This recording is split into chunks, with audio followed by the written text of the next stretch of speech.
Déménagez en toute sérénité avec AGS, spécialiste du déménagement en Outre-mer. Numéro 1 dans les dom-toms, AGS offre des services de qualité. AGS expédie tous vos colis, conteneurs personnalisés ou partagés à des prix compétitifs et prend en charge le transport de votre véhicule depuis sa propre plateforme jusqu'à sa destination. AGS s'occupe de toute la documentation douanière. AGS, le meilleur conseil et le meilleur prix. Demandez votre devis gratuit sur notre site ags-déménagement.com. ags-déménagement.com.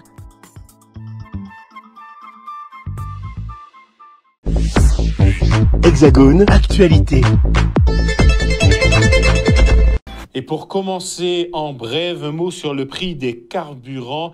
Il reste inchangé pour le samplon avec 1,84 € le litre. Le gazole reste à 1,69 € et la bouteille de gaz subit une légère augmentation de 18 centimes. Elle sera dorénavant à 21,42 €. Et c'est au Moule que l'actualité a été marquée par un fait divers violent au sein d'un établissement scolaire. Une violente agression à l'arme blanche s'est produite ce matin au lycée professionnel Louis Delgrès. 2 camarades de classe se sont affrontés. L'un d'eux a été grièvement blessé et transporté aux urgences au CHU. Son pronostic vital à ce jour n'est pas engagé. Regardons tout de suite ce reportage signé Maxime Morel.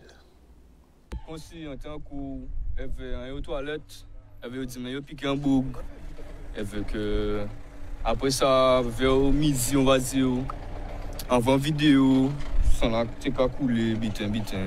Ben, c'est chaud. Enfin, quelqu'un s'est fait planter dans le lycée, c'est grave quoi. Hein. Et apparemment, il saignait beaucoup. Et après ça, il a été à l'infirmerie. Le gars s'est fait arrêter, je crois. En vrai, c'est chaud. Hein. On m'a dit c'est pour un jeu de regard. Mais t'as tapé des têtes. Ouais. Bouga taper, bouga des têtes, bouga t'as dormi, il est d'accord, il pas prendre ça, monsieur levé. C'est pas bouga coup pique, hein, tout de suite. Hein. C'est chaud, hein.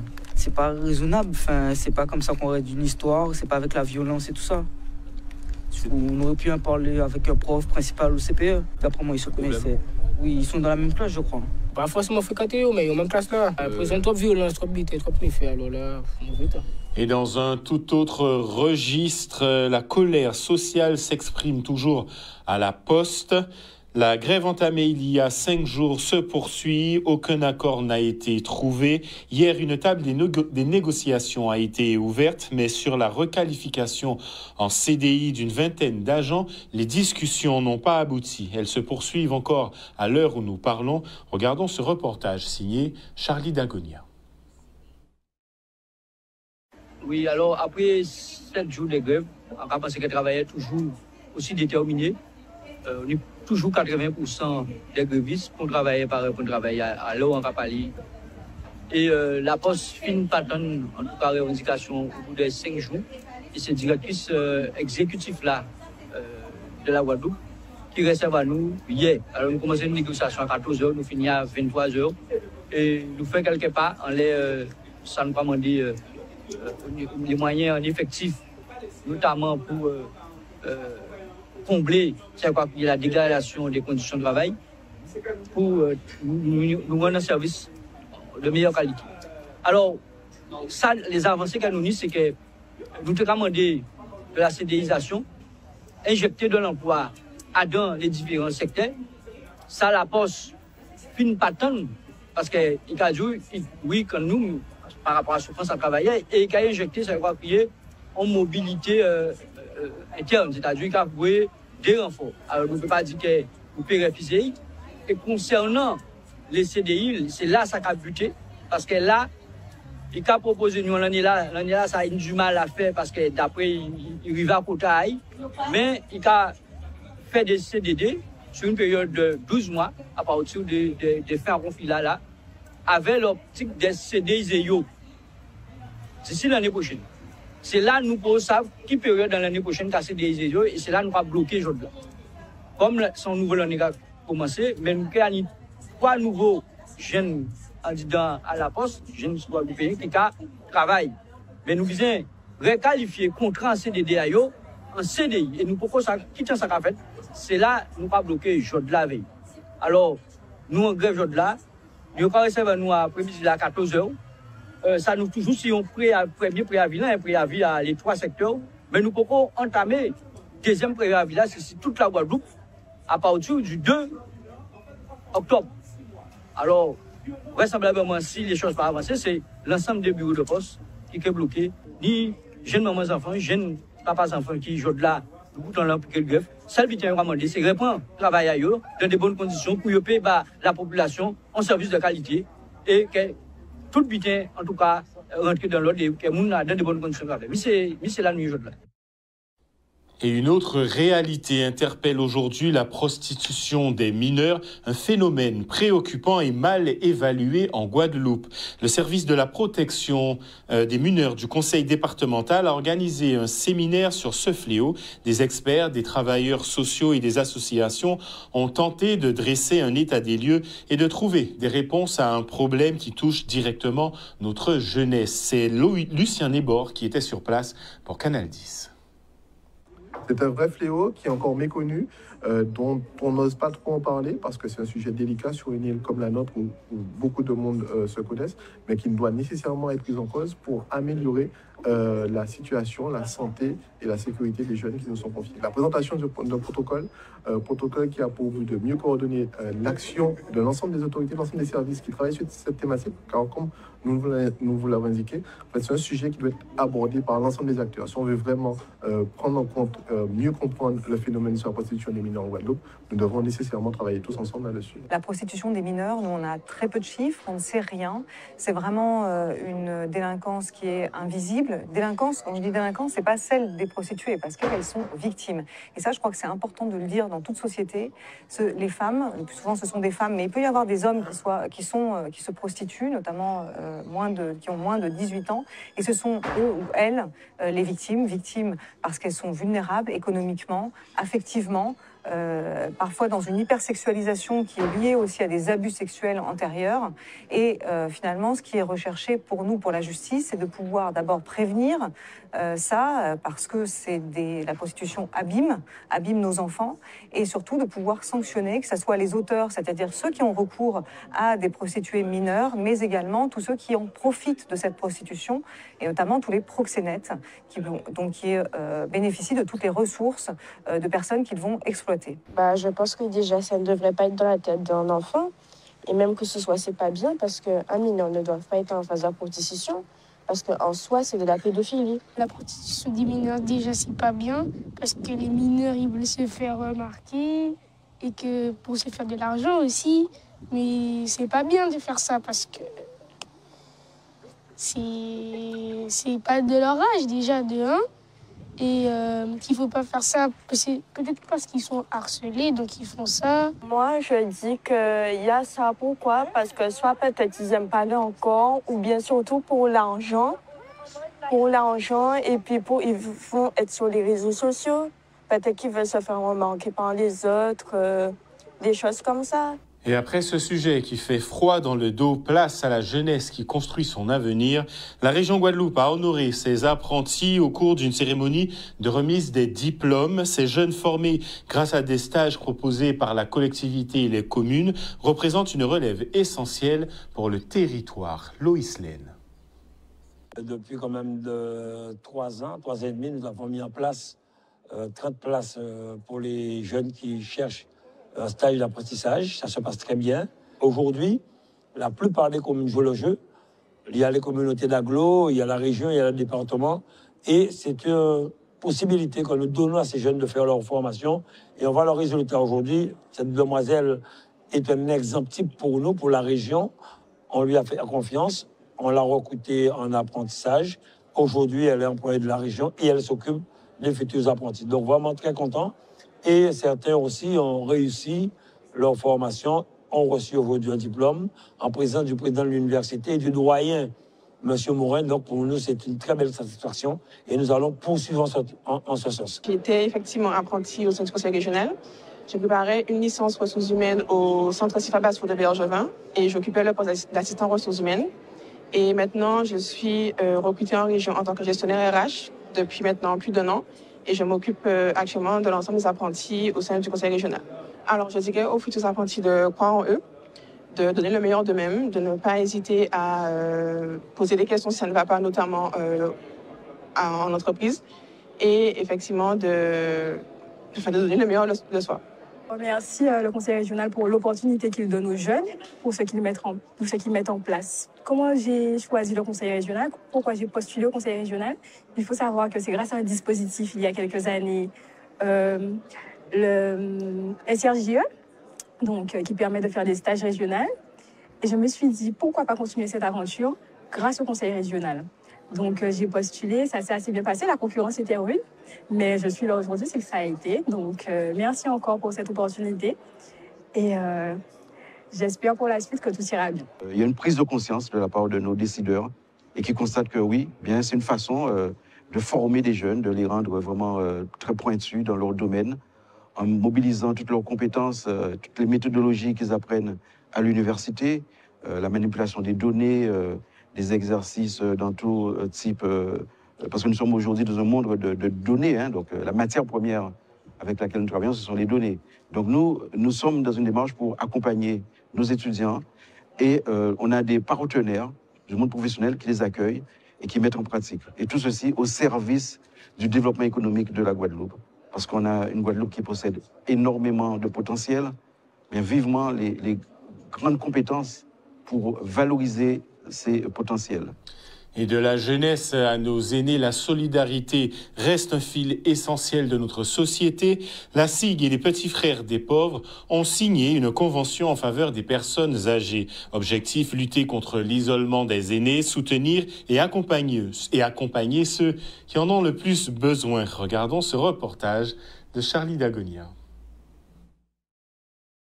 Notre objectif, c'est de tisser un vrai partenariat ensemble pour pouvoir soutenir un plus grand nombre de personnes âgées vivant dans ces locaux. Et je pense que ce qui est important, c'est de dire qu'on ne peut rien faire tout seul. Et c'est des partenariats comme ça qui nous permettront ensemble d'aller vers les plus invisibles, les plus isolés, et de trouver des meilleures solutions pour ces personnes-là. L'idée, c'est vraiment ça. C'est, si vous voulez, on a beaucoup de personnes âgées dans notre patrimoine et on a beaucoup de personnes âgées en Guadeloupe. Et une des problématiques concernant les personnes âgées, c'est qu'elles sont souvent isolées et quand elles ont des problèmes, elles hésitent à en parler. Et là, on a une association formidable, composée de bénévoles extrêmement enthousiastes, qui s'appelle les Petits Frères des Pauvres, et dont le métier, la mission, c'est d'aller au contact de ces gens en situation d'isolement. La SIG connaît le public, est en lien avec le public et peut connaître les plus invisibles. Et nous, en tant qu'association, c'est de pouvoir amener ce lien social que ces personnes n'ont pas. Donc c'est vraiment complémentaire, quoi. C'est vraiment important que chacun de son côté puisse faire son métier et qu'ensemble on ait des propositions pour ces personnes-là. Pour deux raisons. La première, recréer du lien social. La deuxième, les aider à réaliser leurs rêves. Et j'ai envie de dire, dans une société qui est toujours un peu fragilisée, qui est toujours un peu bousculée par la conjoncture, avoir des gens qui portent des messages aussi positifs, c'est hyper important. Et pour un bailleur social, avoir des personnes de confiance qui font le relais avec les personnes âgées et qui peuvent mettre en évidence les problématiques qu'elles rencontrent dans leur logement, c'est essentiel. Donc, ouais, ce partenariat, il fait sens, il nous réjouit, il nous enthousiasme, il nous rend heureux. Et une journée où on commence par signer quelque chose qui nous rend heureux, c'est a priori une très bonne journée. Un message fort, c'est que de plus en plus d'aînés sont isolés en Guadeloupe comme dans les Antilles et que c'est l'affaire de tous les citoyens d'essayer d'être veilleurs pour ces personnes âgées, de créer du lien, de faire attention à ces personnes et de ne pas penser que toutes sont entourées de familles ou toutes ont encore des liens. Il faut être tous conscients qu'on peut faire des petites choses pour ces personnes âgées. Et la solidarité se vit aussi au cœur de nos communes avec la force du tissu associatif direction Petit Canal où le village des associations a remporté un franc succès. Les habitants ont répondu nombreux à ce rendez-vous. Vitrine du dynamisme du Nord Grande Terre, c'est Michel Depape qui s'est rendu sur place pour Canal 10. Petit Canal est vraiment très active, très animée. Et pour cela, c'est grâce aussi aux forces vives, les associations qui font le travail et qui amènent vraiment cette activité sur Petit Canal. Tout le monde est concerné, donc en fait, que ça soit des enfants, comme on a vu, on a pu entendre une association de foot qui a une école de foot et les associations culturelles telles que le club des personnes âgées. Donc en fait, toute la strate de la population est couverte. On veut dire animer le Nord Grande Terre, mais principalement Petit Canal. En faisant quoi? Eh bien, qu'est-ce qu'on fait? Bientôt, vous allez voir, on fait partie, on est partenaire de Terre en Fête. C'est nous qui animons ou organisons, si vous voulez, le chanter Noël, qu'on appelle le Noël cadencé à Petit Canal. Qu'est-ce qu'on fait encore? Nous avons le relais interassociation qui secourt à Petit Canal, à Duval plus précisément, qui est un site magnifique. Quand on voit que les Canaliens sont impliqués, mais aussi on peut toucher vraiment tout le territoire, je dirais, de la CNGT, donc le Nord Grande Terre. Donc nous ne pouvons qu'être fiers et pourvu que cela continue.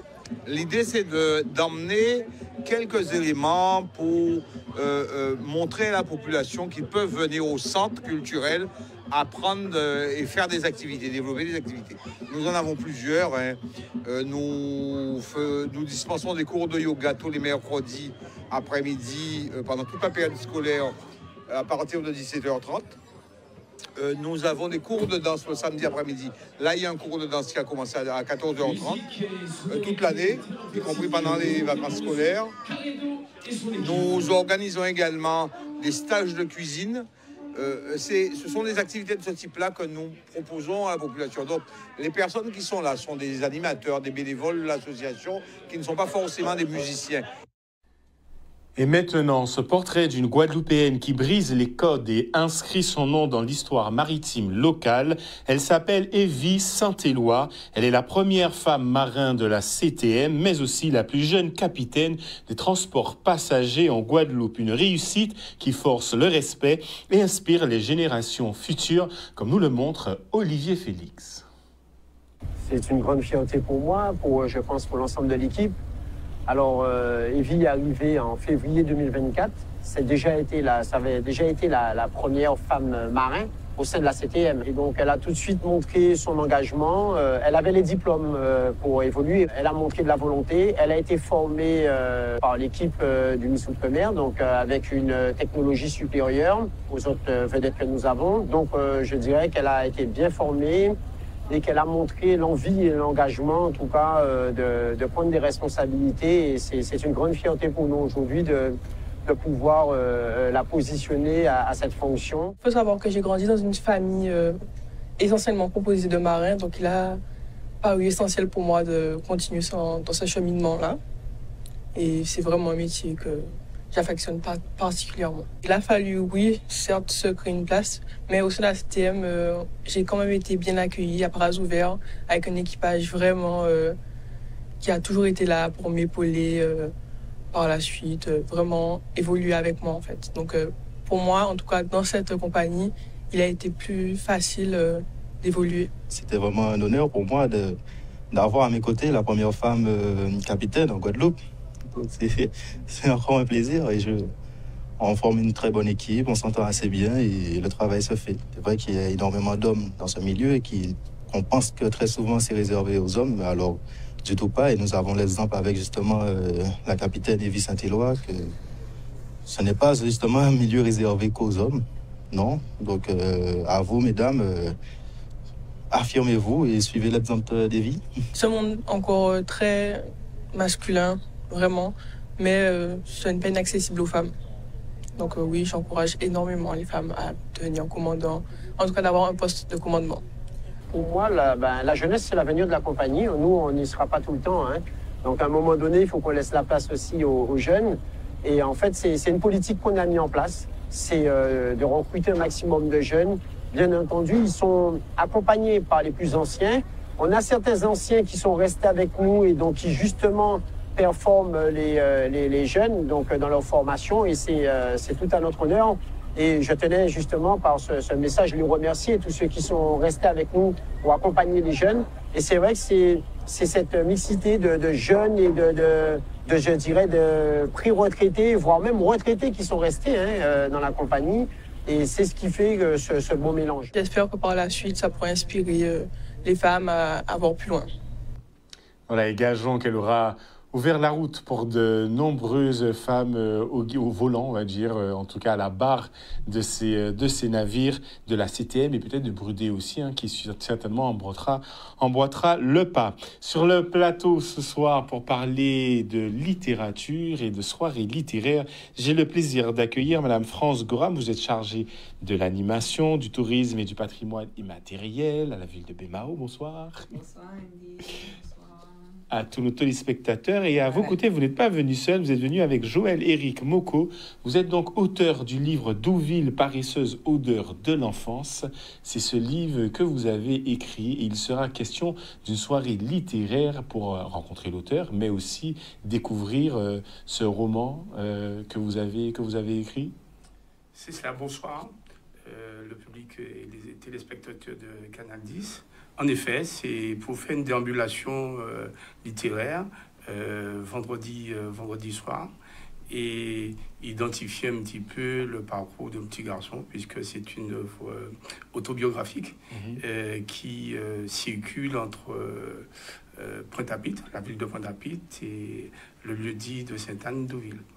Alors, ça sera vendredi 3 octobre à 19h à la salle Gérard Loquel, dans le cadre des initiatives culturelles que l'on connaît bien. Madame Goram, pourquoi avoir décidé d'inviter Monsieur Joël-Éric Moko pour cette rencontre littéraire? Alors, donc, les initiatives culturelles, Monsieur Moko rentre totalement dans les objectifs des initiatives culturelles, puisque à la base, c'est de mettre en avant des auteurs inconnus, des auteurs, des créateurs aussi, parce que jusqu'à maintenant, on n'a que des auteurs, parce que la plume, visiblement, est très présente, mais c'est un espace qui est ouvert à tout porteur de projets, que ce soit dans le livre, que ce soit dans l'art, etc. Et M. Moko, eh bien, il est bémarousien. Donc, à savoir que jusqu'à maintenant, nous avons reçu énormément de bémaroussiens qui écrivent. Et bien, voilà, c'est leur moment, c'est leur espace pour s'exprimer, pour... Bémao qui met à l'honneur les bémaroussiens, ça fait sens. Oui, tout à fait. Mais c'est un espace qui est ouvert à d'autres personnes aussi, mais en priorité, les bémaroussiens. Et là, on se rend compte que depuis la création en 2024, octobre 2024, qu'il y a beaucoup de bémaroussiens qui écrivent, en fin de compte, et qui n'avaient pas vraiment d'espace pour pouvoir s'exprimer. Puisque, bon, quelquefois, les librairies ne sont pas toujours prêtes à disponibles. Et donc là, c'est vraiment un espace d'échange très familial, très... on est ensemble et on découvre les œuvres de ces écrivains. Et vendredi, ce sera donc avec Joël-Éric Moko. Vous le disiez, vous avez écrit ce roman autobiographique. Quelle est l'histoire, si on devait pitcher rapidement ce roman, voilà, quelle est l'histoire que l'on retrouve, l'histoire de votre vie en quelque sorte? Oui, en fait, c'est l'histoire d'un petit garçon qui est prisonnier du fonctionnement de la ville et qui ne l'est pas moins pour le fonctionnement de la campagne. Et on se retrouve dans une dualité d'éducation, de fonctionnement, et puis dans tout cela, il est naïf. Et à travers sa naïveté, il pose des questions, joue le jeu de la campagne, mais aussi joue le jeu de la ville. Et qu'est-ce qu'il en sort de tout cela au final, ce petit garçon? Comment il se construit? Quel homme devient-il? Alors justement, l'idée c'est là, c'est à travers ce parcours qui est pour la ville un parcours livresque, alors que la campagne est plutôt un parcours initiatique des éléments de la nature. Il se construit entre deux mondes. Maintenant, entre ces deux mondes, il grandit. Et l'autobiographie, en fait, s'arrête à l'entrée au lycée. Est-ce que vous avez encore l'impression que ces deux mondes s'entrechoquent, existent? Sont-ils rentrés dans la modernité? Sommes-nous encore, je veux dire, habités de ces deux mondes? Ou y en a-t-il un qui a gagné au profit de l'autre? Alors, les deux mondes n'existent pas en tant que tels, si ce n'est que géographiquement. Pour des raisons simples, l'évolution de notre société montre très bien que les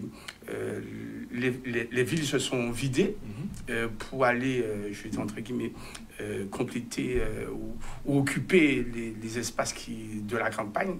Et les gens de la campagne qui venaient en ville trouvent à la campagne tout ce dont ils ont besoin.